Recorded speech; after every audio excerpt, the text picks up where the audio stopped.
Sermão de Santo Antônio para a festa da Anunciação da Bem-aventurada Virgem Maria. Segundo, o Filho de Deus comparado ao orvalho.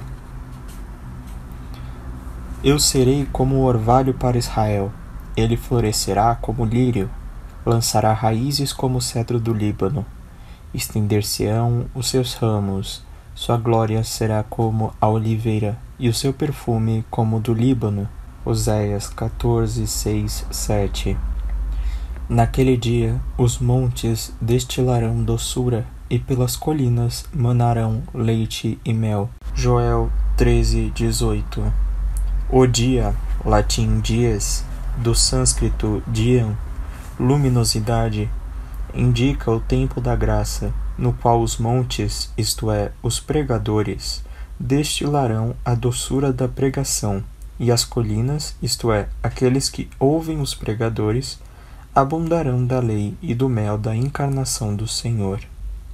Observa que se diz, os montes destilam, porque tudo o que pregam é como uma gota em comparação com a misericórdia divina, que não nos salvou por nossas obras de justiça. Tito 3, 5, de nossa justiça. E as colinas fazem fluir. Os ouvintes, recebida a gota da pregação, devem superabundar de fé no Verbo encarnado, isto é, no Filho de Deus, que precisamente com as palavras de Oséias diz: Eu serei como orvalho para Israel. O Filho de Deus é comparado ao orvalho por causa das três propriedades desse elemento. O orvalho desce de manhã, cai suavemente e dá refrigério no ardor. Do mesmo modo, o Filho de Deus desceu na Virgem de manhã, isto é, no tempo da graça. Lemos no Êxodo: de manhã, o orvalho apareceu no deserto como uma coisa miúda e como pisada no pilão, à semelhança de geada sobre a terra. O seu sabor era como de flor de farinha misturado com mel. Êxodo 16, 13, 14, 31.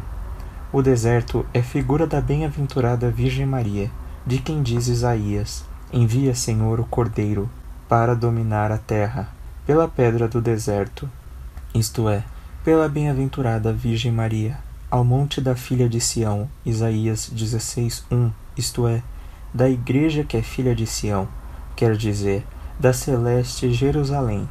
E observa que a bem-aventurada Virgem é chamada pedra do deserto, pedra porque não pode ser arada, sobre a qual a cobra, a serpente, isto é, o diabo, que cultiva sombras, como diz Salomão, não pôde encontrar passagem. Conferir Provérbios 30, 18, 19. Do deserto, porque não cultivada, não semeada por semente humana, mas tornada fecunda por obra do Espírito Santo. Diga-se, portanto, apareceu o orvalho, isto é, o Filho de Deus, no deserto, isto é, na bem-aventurada Virgem. Ele foi como maná, tornado pequeno na concepção e no nascimento, e quase pisado no pilão na sua paixão, flagelado com as varas, batido com os bofetões, ultrajado com os escarros. E a semelhança de geada sobre a terra na pregação dos apóstolos. Por toda a terra difundiu-se a sua voz, Salmo 18, 5, e o seu sabor nos será doce como o da flor de farinha misturada com mel, isto é, de sua divindade unida à humanidade, na bem-aventurança da pátria celeste. Por isso, o Filho de Deus pode afirmar: Eu serei como o orvalho, que na manhã da graça desce na Virgem Maria. Mas serei também um orvalho que desce suavemente, como diz o profeta: descerá como a chuva sobre a relva, como a água que goteja sobre a terra. Salmo 71, 6. Observa que a chuva cai de modo diferente do granizo. A chuva cai suavemente para fecundar, o granizo cai com violência para destruir. Na sua primeira vinda, Cristo foi como a chuva que desceu sobre o velo, no seio da Virgem. Na segunda vinda, será como o granizo, que ferirá os iníquos com a sentença de morte. Por isso, diz Davi: fogo e granizo, neve e gelo, vento de tempestade que obedecem à sua palavra. Salmo 148, 8. Será fogo que queima e não consome, do qual se diz: Ide, malditos, para o fogo eterno. Conferir Mateus 25:41. Será granizo que fere, do qual diz Jeremias: tempestade que se abate sobre a cabeça dos ímpios. Jeremias 30:23. Será neve que engole, como se lê em Jó, sobre quem tem medo da geada, isto é, da expiação da penitência, cairá a neve da morte eterna. Conferir Jó 6:16. Cairá o gelo que o triturará, soprará o vento da tempestade que nunca cessará. Tudo isso formará a parte do cálice, isto é, do castigo, daqueles, Salmo 10:7, que bebem do cálice de ouro da Babilônia, quer dizer, do mundo, que está nas mãos da meretriz, isto é, da concupiscência da carne. Mas o Filho de Deus, na sua primeira vinda, descerá como chuva sobre a erva, como se diz no livro dos Juízes.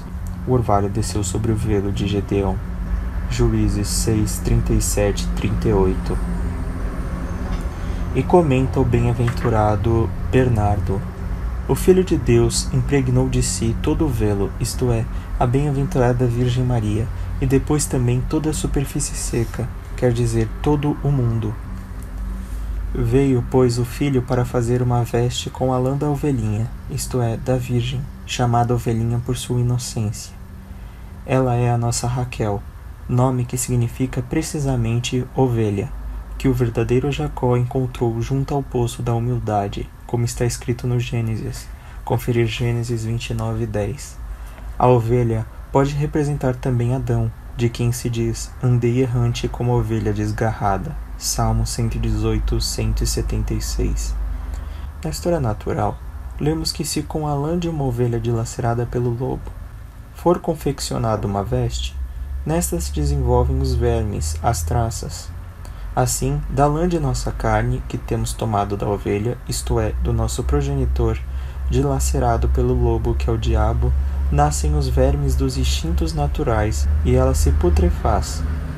Mas Cristo, para purificar-nos da contaminação da carne e da alma, assumiu uma lã incontaminada, como a tinha a ovelha, Adão, antes de ser dilacerada pelo lobo. Do Cristo, com efeito, diz Isaías: ele comerá manteiga e mel. Isaías 7:15. Observa que a ovelha produz dois alimentos, a manteiga e o queijo. A manteiga é doce e macia, o queijo é enxuto e sólido. A manteiga representa a inocência da natureza, como foi antes do pecado. O queijo significa a consciência e as privações que sofreu depois do pecado. Maldita, disse a terra, isto é, a carne, por tua obra, isto é, por causa do teu pecado.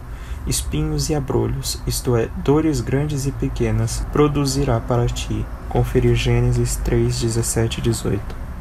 Cristo, porém, não comeu queijo, mas manteiga, porque assumiu a nossa natureza como a tinha Adão antes do pecado, não como a teve depois do pecado, pois assumiu não tanto o invólucro quanto o mérito do invólucro, não o pecado, mas a pena do pecado.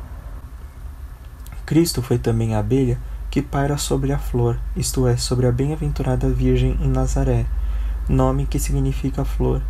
Dessa abelha disse no Eclesiástico: a abelha é pequena entre os seres alados, mas seu produto tem o primado entre os sabores doces. Eclesiástico 11:13. Realmente, na sua primeira vinda, Cristo teve o mel da misericórdia. Na segunda, porém, ferirá com o aguilhão da justiça. Misericórdia e justiça quero cantar-te, Senhor. Salmo 100:1. Exclama o profeta. Agora vês claramente de que modo Cristo desceu suavemente, como a chuva sobre a erva. Dessa suavidade fala-se no terceiro livro dos Reis. Houve um vento impetuoso e forte, que parte os montes e quebra as pedras diante do Senhor, mas o Senhor não estava no vento. Depois do vento houve um terremoto, mas o Senhor não estava no terremoto. Depois do terremoto houve um fogo, mas o Senhor não estava no fogo. Depois do fogo houve um sopro, um murmúrio, de um vento leve, e ali estava o Senhor. Conferir 1 Reis 19:11-12. No Evangelho de hoje tens esses 4 momentos: O vento grande e forte foi a saudação do anjo que prometia grandes coisas, promessas dirigidas a uma mulher fortíssima por Gabriel, cujo nome significa Fortaleza de Deus. Essa saudação sacudiu os montes da soberba e despedaçou as pedras, isto é, a dureza da sabedoria humana. As 4 partes de que se compõe essa saudação podem ser comparadas às 4 propriedades da pedra preciosa chamada safira. Parece que a safira mostra em si mesma uma estrela. A essa propriedade refere-se a expressão ave cheia de graça. Lucas 1:28. A safira é de cor azul, e isso refere-se às palavras o Senhor está contigo. Lucas 1:28. A safira coagula o sangue, e com esta propriedade concordavam as palavras bendita és tu entre as mulheres. Lucas 1:28. Porque Maria estancou o sangue da primeira maldição. Enfim, a safira cura as úlceras da pele, e a esta propriedade referem-se as palavras bendito é o fruto do teu ventre. Lucas 1:42. Fruto que matou o diabo. Com razão, pois, é dito, houve um vento impetuoso. Mas o Senhor não estava ali, isto é, não houve a encarnação do Verbo. Depois do vento da saudação, houve o terremoto. Ela ficou perturbada e perguntava-se que sentido teria tal saudação. Lucas 1:29. E nem ali estava o Senhor, isto é, a encarnação do Verbo. E depois do terremoto, o fogo, isto é, a intervenção do Espírito Santo e o sombreamento do poder do Altíssimo. Conferir Lucas 1:35. Mas nem ali estava o Senhor. E depois do fogo, finalmente, houve o murmúrio de um vento leve, quer dizer, a resposta de Maria. Eis aqui a serva do Senhor, Lucas 1:38. E ali estava o Senhor, isto é, a encarnação do Filho de Deus. Com efeito, quando disse, faça-se em mim segundo a tua palavra, Lucas 1:38, imediatamente o Verbo se fez carne e habitou entre nós. João 1:14. O orvalho traz também refrigério. Assim o Filho de Deus efunde água fresca sobre o gênero humano, oprimido pelo ardor da perseguição diabólica. Desta água diz Salomão, como água fresca para uma garganta seca, é uma boa notícia que vem de um país remoto. Provérbios 25:25. O bom mensageiro, portador de boas novas, foi Jesus Cristo, que efundiu com largueza a água fresca de sua encarnação na alma de Adão e nas almas de seus pósteros, secas pela sede no fogo da jena, quando os extraiu do poço sem água refrescante, em virtude do sangue de sua aliança. Conferir Zacarias 9:11. Com razão, pois, o Filho diz por boca de Oséias, serei como o orvalho, que desce suavemente da manhã, e traz refrigério. Diz ainda a Escritura, Israel florirá como um lírio. Israel interpreta-se que vê a Deus e indica a Virgem Maria, que vê a Deus enquanto nutriu ao seio, amamentou-o a seu peito, levou-o para o Egito. Maria, banhada pelo orvalho do Espírito Santo, floriu como lírio, cuja raiz é medicinal, o caule sólido e ereto para o alto, a flor cândida e as pétalas abertas. A raiz da Virgem Maria foi a humildade, tendo sempre reprimido os movimentos do orgulho. Seu caule foi sólido, pois renunciou a todas as coisas temporais, e foi ereto para o alto pela contemplação das coisas celestes. Sua flor foi branca pelo candor de sua virgindade. Maria foi um lírio com as pétalas abertas, recordada de sua raiz quando disse, eis aqui a serva do Senhor. E esse lírio floresceu e brotou quando, permanecendo intacta a flor da virgindade, deu à luz o Filho de Deus Pai. E como o lírio não danifica sua flor ao expandir o seu perfume, assim a bem-aventurada Virgem não violou a flor da sua virgindade quando deu à luz o Salvador. Guerrico, Abade. Lançará raízes como uma árvore do Líbano, e seus ramos se expandirão. A raiz de lírio representa a intenção do coração. Se ela for simples, como diz o Senhor, se teu olho, isto é, a intenção do teu coração, for simples, quer dizer, sem a duplicidade do engano, expandir-se-ão os seus ramos, porque crescerão para o alto as suas obras, e assim todo o teu corpo, isto é, as obras que lhe seguem, será luminoso. Lucas 11:34. Precisamente a raiz, isto é, a intenção da bem-aventurada Virgem, foi puríssima e odorífera, e dela procederam os ramos de suas obras, retos e dirigidos para o alto.